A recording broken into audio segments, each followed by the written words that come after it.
Avant de passer à l'année 2026, ce que j'ai reçu vraiment à cœur et que le Seigneur me rappelle tout le temps, c'est que il ne faut jamais se limiter à dire merci juste par les lèvres.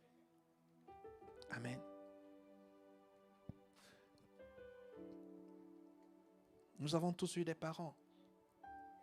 Et ceux qui ont encore leurs parents qui sont en vie, je te dis, ne te limite jamais à juste dire merci par les lèvres à tes parents. Parce que tout ce que les parents font pour nous, tout ce que Dieu, qui est le parent par excellence, fait pour nous, tout ce qu'il met à notre disposition et pour lequel nous disons merci, nous ne devons jamais oublier qu'il le fait pour nous, il le met à notre disposition pour un but. Amen. Quand les parents payent tes études, ce n'est pas pour que tu leur dises merci. On est tous d'accord, non? Quand les parents payent tes études, c'est pourquoi? C'est pour que tu réussisses les études. Vrai ou faux? Quand quelqu'un dit aux parents, voilà, j'ai besoin d'argent, je veux commencer les affaires, et les parents réfléchissent, ils te donnent le montant que tu as demandé. Est-ce que c'est juste pour que tu fasses les affaires? C'est pour que tu réussisses ces affaires. Vrai ou faux? C'est pour cela que les parents aussi, en te donnant cet argent pour les affaires, si on prend juste l'exemple des affaires, ils vont aussi te donner des conseils. Ils vont te dire, sois prudent. Ils disent, maîtrise le domaine. Respecte les règles. Pourquoi? Parce que la meilleure façon de dire merci à celui qui t'a aidé, c'est de réussir. Amen. C'est de réussir. C'est de réussir. Ce n'est pas autre chose. Tout le monde peut dire oui, merci, vraiment grâce à toi. Si tu n'avais pas donné, oh merci pour cet argent que tu m'as donné pour faire des affaires. Mais entre-temps, tu as fait faillite. Merci pour cette chose. Ok. La personne entend, elle est contente. Oui, c'est bon. C'est bien déjà de dire merci par les lèvres. Mais le meilleur merci, c'est que tu réussisses. Amen. Même si tu ne venais pas dire merci par les lèvres, le seul fait que la personne regarde cette entreprise que tu as créée et que tu es en train de donner du travail aux gens, même si tu n'es pas venu lui dire merci, il se dit wow. Et en fait, dans son cœur, il se dit, je suis prêt à recommencer s'il revenait me demander encore.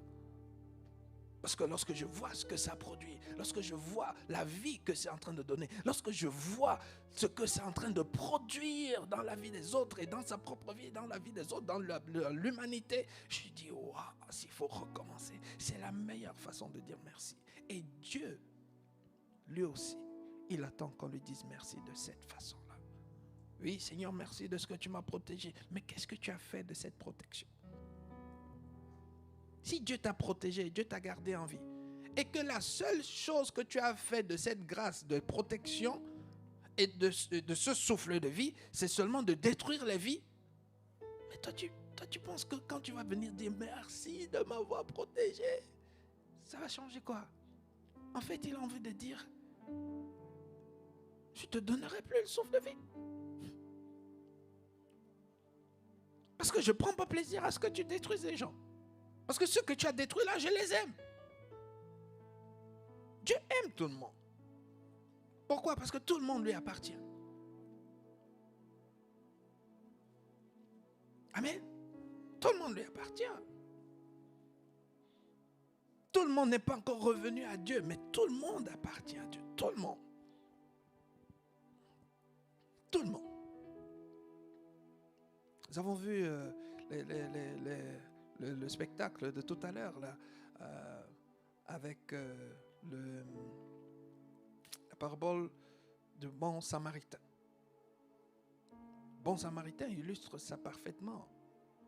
Les chrétiens qui sont passés et qui n'ont pas prêté attention, si c'était un frère en Christ qu'ils avaient identifié, qui était couché là, il se serait arrêté. Il se serait arrêté. Pourquoi? Ceci ne s'arrête pas.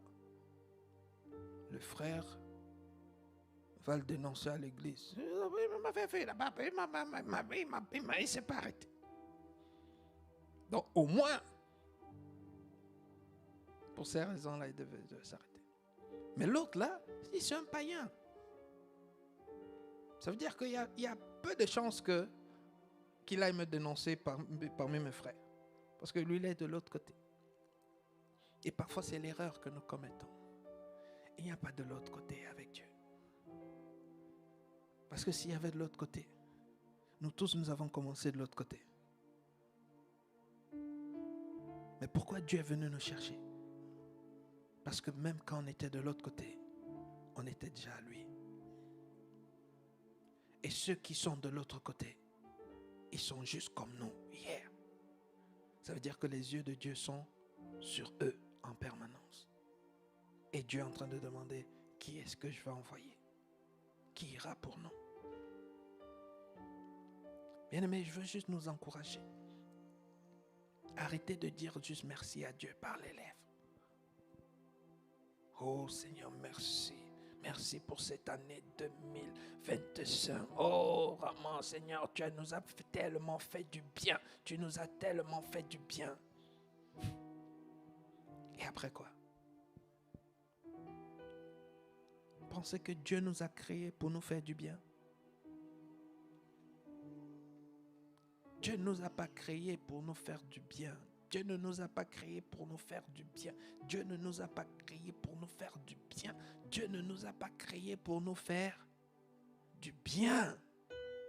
Dieu nous a créés pour que nous lui fassions du bien.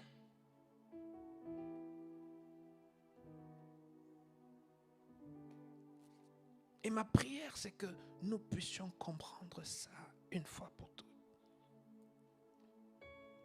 Parce que si Dieu nous avait créés pour nous faire du bien, c'est que toutes les personnes que Dieu a agréées là dans la Bible,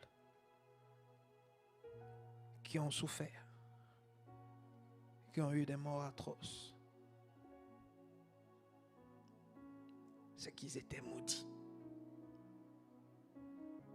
En commençant par Jésus, c'est qu'ils étaient maudits. Quand tu regardes la vie de Paul, quel est le bien que Dieu lui a fait? Quand je dis bien, ça veut dire que selon notre perception de bien. Être en prison tout le temps pour l'évangile, c'est le faire du bien. Être lapidé. Paul a été lapidé plusieurs fois. On l'a lapidé hors de la ville. On l'a laissé hors de la ville. Mort. Et la Bible dit que ce sont les autres saints qui l'ont entouré. Ils ont prié et il s'est relevé. Et à ton avis, quand il s'est relevé, il est allé où? Son premier réflexe, c'était aller où? Aller prendre 2 jours de repos. La Bible dit que dès qu'il s'est levé, il est reparti dans la ville où on l'a lapidé. Jésus, Dieu lui a fait du bien quand? Quand il allait à la croix, quand on perçait ses pieds, ses côtes.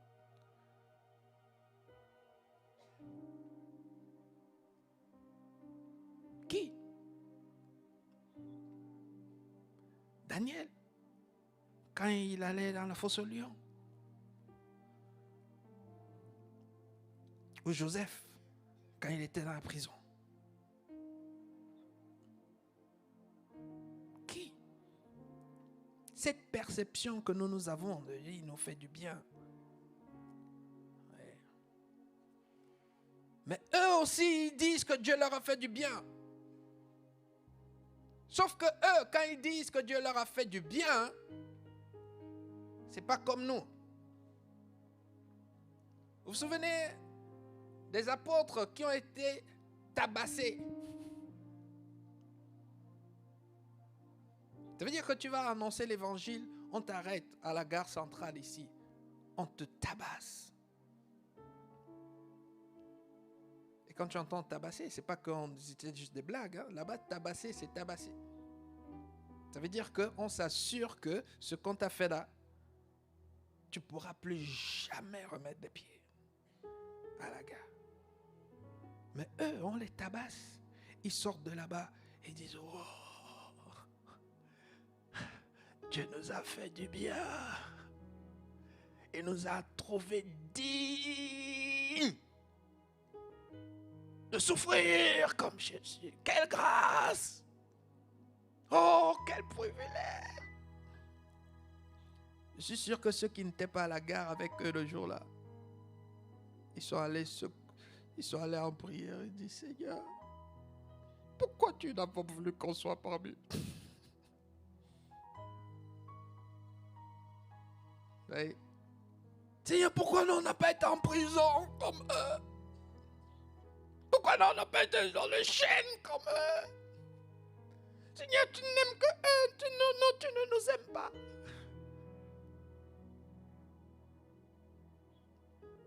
Bien-aimé, c'est juste pour dire que si tu penses que Dieu t'a fait du bien, que Dieu t'a donné une année de plus, que Dieu t'a protégé, que Dieu t'a donné une église locale, que Dieu t'a sauvé, tu étais dans les ténèbres, tu es devenu dans la lumière, que Dieu t'a donné sa parole, que Dieu t'a donné son sang, que Dieu t'a donné son nom, tu vois, juste le fait que Jésus te dit tu peux utiliser mon nom en cas de difficulté.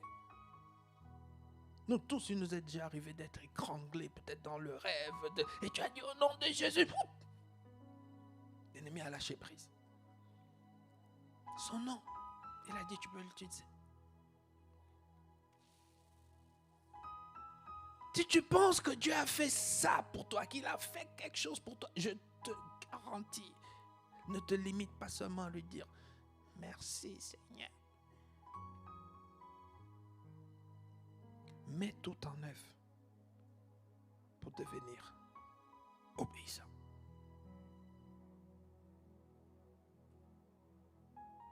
C'est la seule façon de dire, c'est la meilleure façon de dire merci à Dieu. C'est de lui obéir, c'est de lui obéir. Comment est-ce que nos enfants peuvent nous dire merci si ce n'est pas nous obéir? Imagine, on a aujourd'hui des fêtes.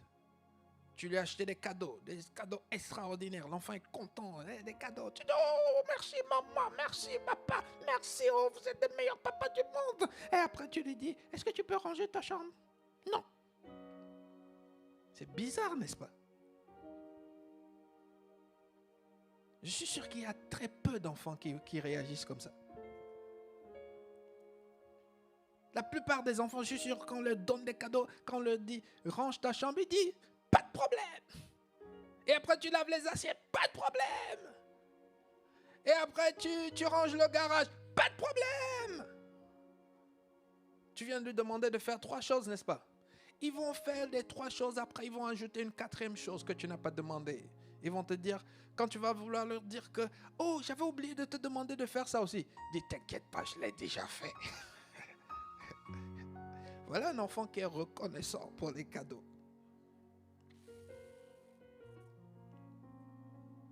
Et Dieu, c'est pareil. Bien-aimé, 2026, deviens cette personne qui va dire, Seigneur, tu m'as tellement fait bien. Et moi aujourd'hui, je veux aussi te faire du bien. Moi aujourd'hui, je veux aussi te faire du bien. Je vais te faire du bien. Je vais te faire du bien. Je vais te faire du bien. Alors qu'on priait aujourd'hui, ce matin, voilà, dans le Seigneur a mis dans le cœur de mon épouse, Jean 4, verset 34. Et ça correspond exactement à cette exhortation. Bien-aimés, faisons de cette année 2026 une année où chacun d'entre nous va dire, ma nourriture est de faire la volonté de celui qui m'a envoyé et d'accomplir son œuvre. Ce sont les paroles de Jésus. Jésus a dit, de la même façon que le Père m'a envoyé, moi aussi je vous envoie. Et qu'est-ce que le Père l'avait envoyé faire? Le Père l'avait envoyé faire sa volonté du Père et d'accomplir son œuvre. Si Jésus dit, moi aussi je vous envoie, ça veut dire que Jésus veut que nous aussi, en tant qu'envoyés, que nous aussi nous puissions dire, ma nourriture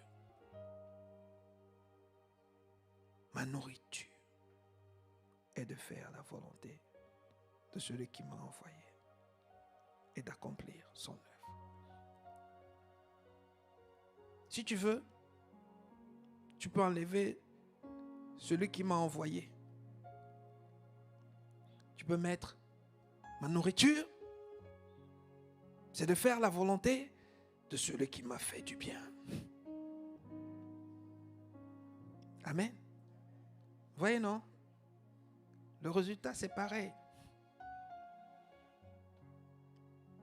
Ma nourriture, c'est de faire la volonté de celui qui m'a donné le mariage.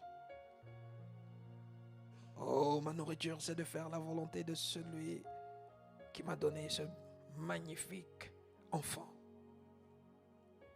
Ma nourriture, c'est de faire la volonté de celui qui m'a permis d'avoir 40 ans, 30 ans, 50 ans, 20 ans, 20 ans, quel que soit l'âge que tu as. C'est lui qui a permis. Quel que soit l'âge que tu as, il y a beaucoup qui sont morts avant ça, avant cet âge-là. Quel que soit l'âge. Tu dis, j'ai 1 an. Oui, tu as 1 an. Et il y en a qui sont morts à la naissance. Ça veut dire qu'ils ont juste respiré un peu. Et après, c'est fini. Tu vois. Est-ce qu'ils sont partis parce qu'ils étaient méchants? Parce qu'ils étaient des pécheurs? Parce qu'ils étaient... Non. Est-ce que toi, tu es resté parce que tu es digne?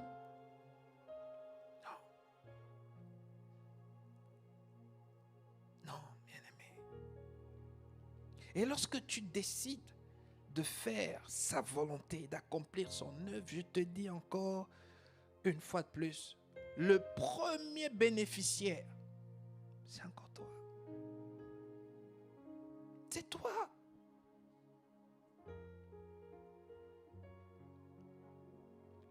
Le deuxième bénéficiaire, c'est l'humanité. Mais je te dis encore, l'humanité encore, c'est qui? L'humanité, c'est encore toi. Parce que quand tu fais du bien à celui qui est censé devenir médecin, et qu'en lui faisant du bien, il devient médecin, il va soigner qui? Et toi-même encore. Vous voyez? Quand tu fais du bien aux autres, c'est à toi-même que tu le fais. Quand tu es marié et que tu fais du bien à ton conjoint, tu fais le bien à qui?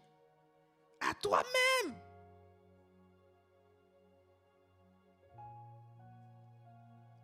Maintenant, quand tu fais du mal à ton conjoint, tu fais du mal à qui?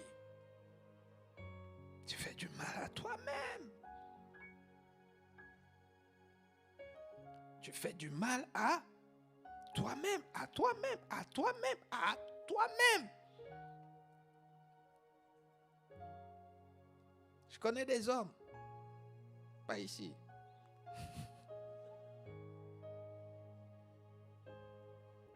Ils avaient des maîtresses dont ils faisaient du mal à leur épouse.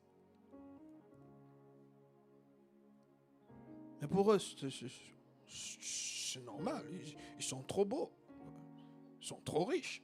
Tu vois? Dans leur épouse,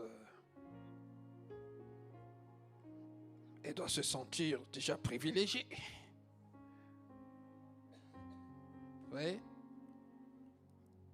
Sauf que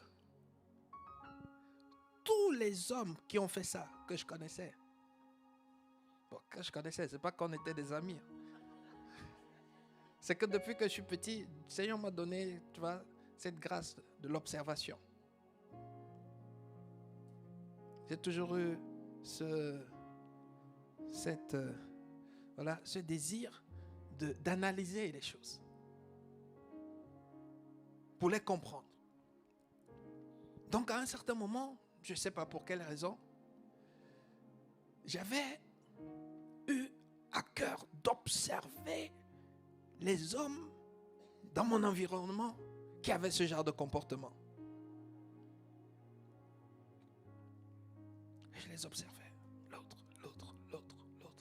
fait ça, l'autre fait ça, l'autre fait ça, l'autre fait ça, l'autre fait ça, l'autre fait ça. Surtout que là, moi, j'ai grandi. Bon, beaucoup, ceux qui faisaient ça, ils ne cachaient même pas. Tu vois, non, c'est presque culturel, si je peux dire ça comme ça. Et j'ai observé. Et tu savais, hein, comme les scientifiques, il y a des observations, c'est sur des années. Non, c'est pas une année, c'est pas 2 années, tu vois. Comme on fait souvent des expériences, on prend des enfants et puis on va les suivre jusqu'à peut-être 20 ans. Donc chez moi aussi, c'était pareil. Et j'ai vu la courbe. Tu vois, tous, ils commencent, ils sont très bien, ils sont heureux, ils sont, voilà, tout baigne. Ils sont financièrement stables. La belle vie. Sauf que, quand ils arrivent là, tout commence à dégringoler. Les finances commencent à devenir compliquées. Ça veut dire que là maintenant, c'est la malédiction maintenant qui commence à frapper. Ils commencent à perdre tout leur marché. Ils perdent l'emploi. Ils perdent les avantages. Ils commencent à perdre leur argent. Et quand ils commencent à perdre leur argent, regarde ce qui se passe. Les maîtresses ne les veulent plus. Tu vois, non? Parce qu'ils ne peuvent plus payer le loyer, ils ne peuvent plus, tu vois, la voiture. Ça, c'est une chose. Et l'autre chose, c'est que il y a quelqu'un d'autre qui a commencé. Donc, tu vois, toi, il est déjà démodé. Je veux dire ça comme ça. Alors, voici ce qu'il fasse. L'argent commence à partir. Les femmes commencent à le laisser. Et ça impacte maintenant sa santé. Bizarrement, elle commence à être malade. Mais pas n'importe quelle maladie. C'est toujours des maladies très graves. Ça veut dire que tu vois le genre de maladie que c'est difficile de retrouver la santé. Et quand ils arrivent à ce niveau, qu'est-ce qui se passe? Ils veulent maintenant renouer avec celle qui a été là au début.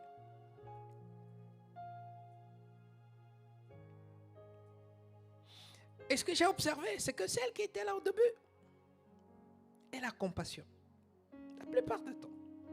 Je ne sais pas, tu vois, ce genre de personnes, peut-être ils sont souvent très beaux, très charmants. Tu vois, donc celle-là, elle ne le quitte pas. Par compassion, elle revient. C'est elle maintenant qui va le soigner. Ça veut dire que c'est elle qui sera là pour lui amener les médicaments,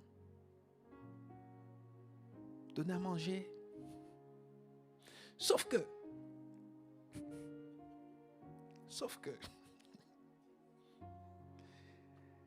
bon, je ne sais pas comment c'est venu dans mon esprit. Tu vois, mais c'est comme si je suis entré dans la pensée de ces personnes. Sauf que, pendant que cette femme, qui n'est pas rancunière, qui a accepté de pardonner, qui a accepté d'être là, pendant qu'elle est là, moi je suis entré dans l'esprit de ces hommes, et j'ai vu ces hommes se dire que je ne suis pas sûr qu'elle va pardonner. Ça veut dire que chaque fois qu'on vient lui donner à manger, je dis, et s'il a mis le poison là pour se venger. Non. Et ce qui se passe, c'est que cet homme, il meurt vite. dans cette période-là. Et comme je suis entré dans leur esprit, je suis convaincu que ce n'est pas la maladie qui les tue souvent. C'est ce mélange et de culpabilité et de soupçon et de en même temps, comment je lui ai fait aussi autant de mal et elle est là, elle me fait du bien. Oh, tu vois. Donc ça les tourmente et c'est ça qui anticipe les morts. Bon, ça c'est mon analyse, ok? Faut pas les dire comment on passe à dire. Non, tu vois, non, voilà, c'est juste comme ça. J'ai été un scientifique. J'ai observé. Vous voyez? Et je pense que le Seigneur me faisait observer ça pour me dire que voilà, tu vois, tu as grandi dans un milieu où tout le monde le fait. Mais toi, n'essaye jamais de le faire. Parce que voici comment est-ce que ça finit toujours, tu vois. Tu vois. Donc si tu es dans la salle et que l'ennemi est en train de te dire que tu es trop beau, tu es trop riche, tu es trop, tu vois, non, dis-lui qu'il y a des choses qui ne changent pas. Ça ne regarde pas, tu es riche, tu es beau, tu vois. Tu t'engages là, tu finiras comme les autres. C'est pour cela, et je vais clôturer avec ça. Si tu veux imiter quelqu'un, imite quelqu'un qui est déjà mort. N'imite jamais quelqu'un qui est encore en vie. Tu vois? Parce qu'il n'y a que les morts pour lesquels tu peux regarder toute la courbe. Tu vois, non, tu veux voir comment ça finit. Si tu imites quelqu'un qui est en vie, tu vas voir, tu vois, non, il est en train de monter. Oh, tu vas dire, oh, regarde, il a une belle vie. Oh, regarde, tu vois, ils ne servent pas Dieu, mais regarde, ils sont bien. Regarde, eux, ils ne sont pas ici à l'église tous les jours, mais regarde, ils sont bien. Regarde, ils sont bien. Regarde, ils sont bien. Regarde, ils sont heureux. Regarde, ils ont. Sauf que, si tu avais attendu jusqu'à la fin de leur vie, tu aurais eu toute l'image. Ne suis pas une image qui est partielle. C'est pour ça que la Bible nous a donné des personnages, nous a donné des cas, nous a donné des exemples. Des gens pour lesquels on peut voir comment ils ont commencé et comment ils ont terminé. Amen.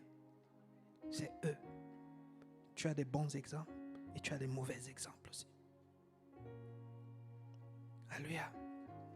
Amen. Dans toi aussi, je prie que le Seigneur te donne aussi d'être un observateur. Quand tu observes, il n'y a plus personne qui peut te mentir. Il n'y a plus personne qui peut te dire, mais tu sais que tu peux quand même essayer. Écoute-moi très bien. J'ai été dans le laboratoire, j'ai examiné et j'ai tiré des conclusions. Amen. Et la conclusion que nous devons tirer, en ce qui nous concerne ici, bien-aimés, c'est que jamais Dieu n'a abandonné le juste. Jamais. Ça veut dire que celui qui a dit ça, lui aussi, il s'était assis. Lui aussi, il a observé. Il a analysé sur des années. Il a conclu que non. Si tu choisis de servir Dieu, si tu choisis de dire que ta nourriture, c'est de faire la volonté de celui qui t'a envoyé et d'accomplir son œuvre, bien-aimé, il te dit, même si ça t'amène à la croix, on va écrire pour toi Philippiens 2, verset 9. Est-ce qu'on peut mettre Philippiens 2, 9 et on clôture avec ça? Ça veut dire que même si tu vas à la croix, tu vois, non? Un peu avant, peut-être 8, ok. Il s'est humilié lui-même. Il s'est rendu obéissant jusqu'à la mort. Même jusqu'à la mort de la croix. Ça veut dire qu'on voyait qu'il est bête. Vraiment, il est bête. Oh, mais vraiment, ce Jésus-là, il est insensé. Comment il se laisse exploiter comme ça? Comment il est à l'église? C'est lui qui fait tout ça. Regarde, il n'a même pas l'argent. Il n'a même pas des entreprises. Il n'a même pas ceci, il n'a même pas cela. Voilà, vraiment, il souffre. Il est à la gare tous les jours. Elle est à la gare tous les jours. Vraiment comme une folle. Alors qu'elle pouvait être mariée. Alors qu'elle pouvait avoir des entreprises. Alors que vraiment, il est toujours à l'église, là, toujours en train de prier. Vraiment, c'est quoi ça? Regarde, il n'est même pas bien coiffé. Il n'a même pas... Ok. Mais si tu observes toute la courbe, tu verras que voici comment ça finit. C'est pourquoi C'est pourquoi, oh, Bible va dire, c'est pourquoi, à propos de toi, on dira, c'est pourquoi Dieu, oh, l'a souverainement élevé. Je vous dis, ce n'est pas seulement pour Jésus. Jésus a dit de la même façon que le Père m'a envoyé. Ça veut dire que de la même façon que le Père m'a récompensé, vous aussi, il vous récompensera. De la même façon que le Père m'a élevé, vous aussi, vous éleverez. À condition que vous fassiez ce que moi aussi j'ai fait. Amen. Est-ce que quelqu'un peut acclamer le Seigneur? Est-ce que tu peux incliner la tête? Nous allons élever la voix. Père, au nom de Jésus. Seigneur, nous voici. Nous avons entendu. Nous avons été des témoins. Père, nous avons réalisé que on peut te dire merci par les lèvres. On peut te dire merci par des offrandes. On peut te dire merci par les holocaustes. Mais tu as dit dans ta parole, l'obéissance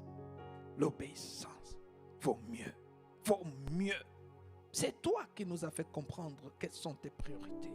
C'est toi qui nous as fait comprendre ce qui vaut mieux. C'est toi qui nous as fait comprendre ce que tu veux, ce que tu attends véritablement d'un cœur reconnaissant.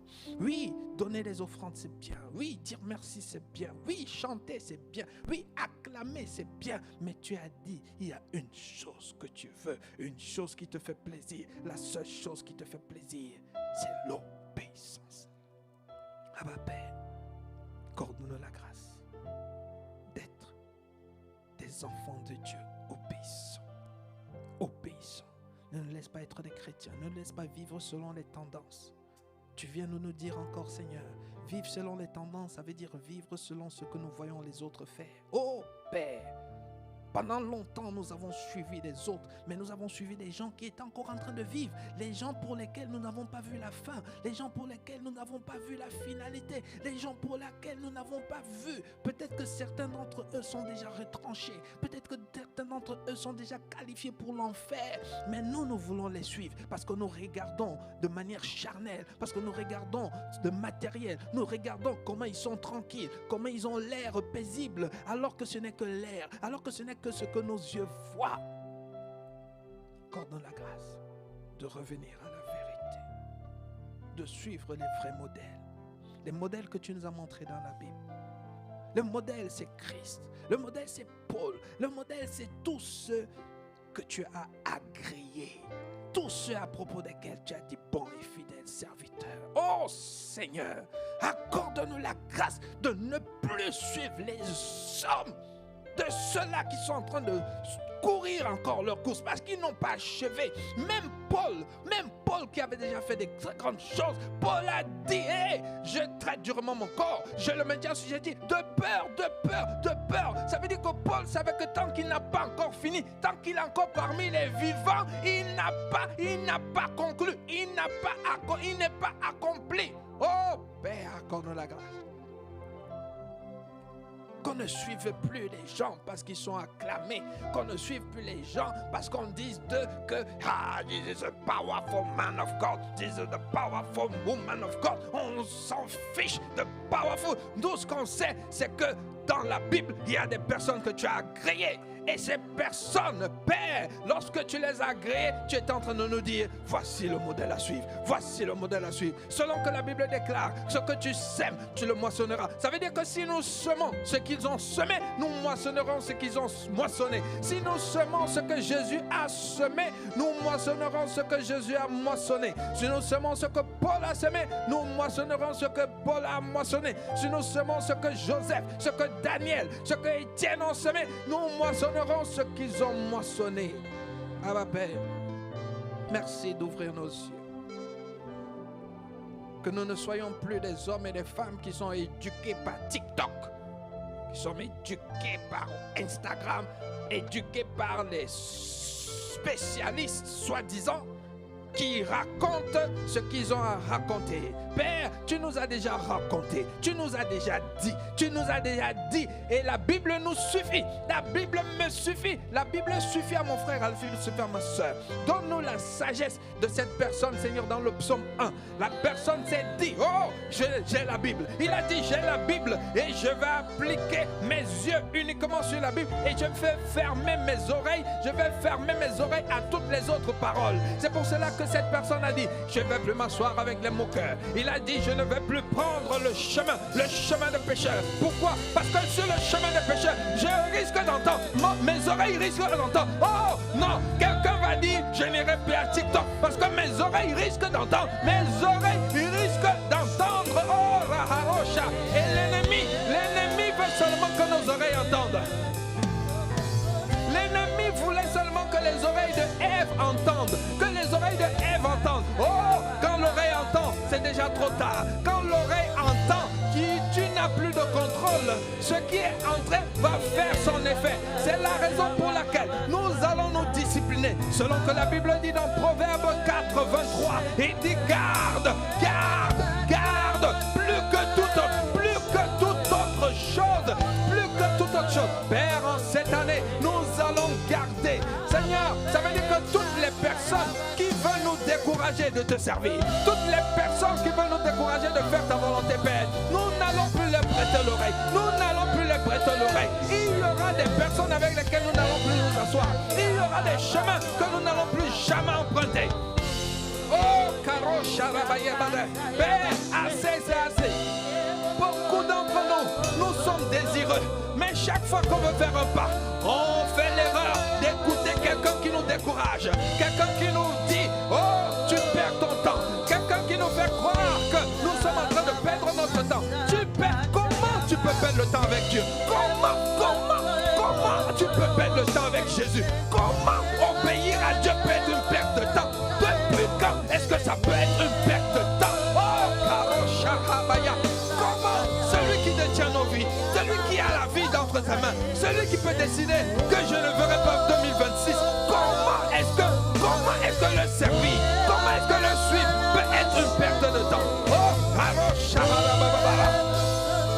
Accorde-moi la grâce de ne plus prêter mes oreilles, de ne plus prêter. Oh, parce que chaque fois que je vais prêter mes oreilles, quelqu'un va les polluer. Et cette pollution va m'anesthésier. Cette pollution va détruire mon zèle. Cette pollution va détruire ma sagesse. Cette pollution va détruire ma lucidité. C'est pour cela que en 2026, je deviens une personne focalisée, une personne qui bouge ses oreilles, une personne qui ne fréquente plus n'importe quel milieu, une personne qui ne va plus n'importe où, qui n'écoute plus n'importe qui. Oh, parce que je ne donnerai pas l'occasion à l'ennemi de semer quelque chose dans mes oreilles. Je ne donnerai pas l'occasion à l'ennemi de semer quelque chose dans mes yeux. Je choisirai ce que je vais écouter. Je choisirai ce que mes yeux vont regarder. Parce que je dois rester pur. Parce que je dois rester pur. Ma source de vie doit être pure. Elle doit demeurer pure. Elle doit demeurer pure, Père. Merci. Parce que je ne vais plus suivre les hommes. Je vais suivre ceux qui ont vécu. Je vais suivre ceux dont le parcours a été atteint, a été achevé. Je vais suivre ceux dont la boucle a été bouclée et à propos desquels tu as donné une parole. Soit ils ont été acceptés, soit ils ont été rejetés. Oh Père, merci. Ce sont ces exemples que nous allons suivre. Nous te bénissons et nous te rendons toute la gloire. À toi l'honneur, à toi la gloire. Au nom de Jésus. Oh, que quelqu'un dise Amen. Amen, amen, amen, amen. Amen. Oh, bien-aimé, dis à ton voisin, bienvenue dans la dimension de l'obéissance. Amen. Nous entrons dans l'ère de l'obéissance radicale. Amen. Ce sera peut-être pas pour tout le monde, mais, vous voyez, Seigneur Jésus l'a dit, il y a le chemin qui est large, il y a le chemin qui est étroit. Tous ces chemins-là sont ouverts. Il n'y a aucun chemin où quelqu'un peut vouloir entrer. On lui dit, tu n'as pas accès. Non, c'est ouvert à tout le monde. Mais c'est lui-même qui a prophétisé que dans le chemin étroit, il y aura toujours peu de personnes qui vont aller. Amen. Et moi, ma prière, c'est que ce peu de personnes-là, à l'échelle internationale, tu vois, non? Que ce soit nous tous. Que pour nous ici, tu vois, nous tous là-bas. Mais quand on regarde à l'échelle internationale, on dit, mais il n'y a que peu. Mais dans le peu là, c'est une concentration de ceux qui sont dans notre, tu vois, non, d'ici. Ah ben,